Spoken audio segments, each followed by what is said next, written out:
حضرت لوط علیہ السلام کا واقعہ۔ عزیز دوستو، اللہ تعالیٰ نے انسانوں کو اور جانوروں کو جوڑے میں پیدا کیا، جیسے نر اور مادہ۔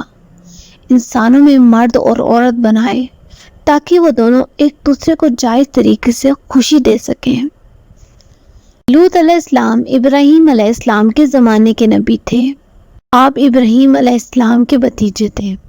آپ کو اللہ تعالیٰ نے ایک ایسی قوم کی طرف بھیجا جو فلسطین، بیت المقدس یا اردن کے آس پاس بسی ہوئی تھی، جسے سدوم کہا جاتا تھا۔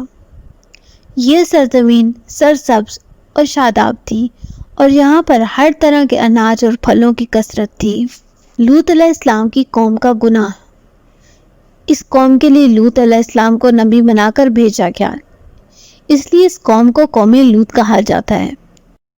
اس قوم میں اس وقت ایسی برائیاں پائی جاتی تھی جو ان سے پہلے دنیا کی کسی بھی قوم میں نہیں پائی گئی۔ اس قوم کے مرد اپنی جسمانی خواہشات کو پورا کرنے کے لیے مردوں کے پاس جایا کرتے تھے، اور اس عمل کو ہومو سیکشولیٹی کہا جاتا ہے۔ اور یہ بے حیائی اور برائی اتنی عام ہو گئی تھی کہ وہ اپنے اس برے کام کو برا نہیں سمجھتے تھے، بلکہ اس پر فخر کیا کرتے تھے۔ روایتوں میں آتا ہے کہ بے حیائی کے کام کی شروعات شیطان نے کی۔ وہ ایک خوبصورت نوجوان بن کر آیا اور اپنے ساتھ وہاں کے مردوں کو برا کام کرنے کے لیے بہکایا، اور اس طرح قوم لوط میں یہ برائی پیدا ہو گئی۔ وہ لوگ عورتوں کو چھوڑ کر مردوں سے اپنی ہوس پوری کرنے لگے۔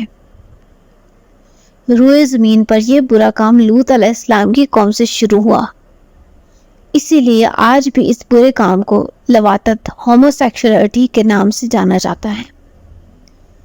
قوم کو حق کی دعوت۔ لوط علیہ السلام نے اپنی قوم کی اصلاح کی بہت کوشش کی۔ کئی برس ان کے بیچ میں رہ کر دین کی دعوت دیتے رہے، نصیحت کرتے رہے، اللہ تعالیٰ کے عذاب سے ڈراتے رہے، لیکن ان کی قوم پر کوئی اثر نہ ہوا۔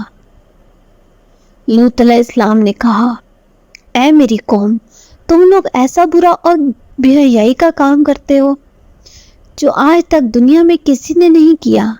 یہ بہت گناہ کا کام ہے۔ تم اپنی عورتوں کو چھوڑ کر مردوں کے پاس جاتے ہو۔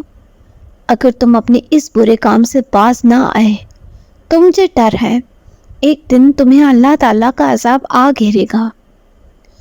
میں تم سے اپنے اجر یعنی دعوت حق دینے کی کوئی قیمت نہیں مانگتا۔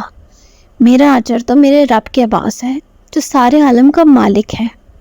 اس پر ان کی قوم کے جو دولت مند یا امیر سردار تھے، انہوں نے کہا، ہمیں نصیحت مت کرو، بڑے پاک صاحب بنتے ہو، اگر تم نے نصیحت کرنا نہ چھوڑی تو تمہیں شہر سے باہر نکال دیں گے۔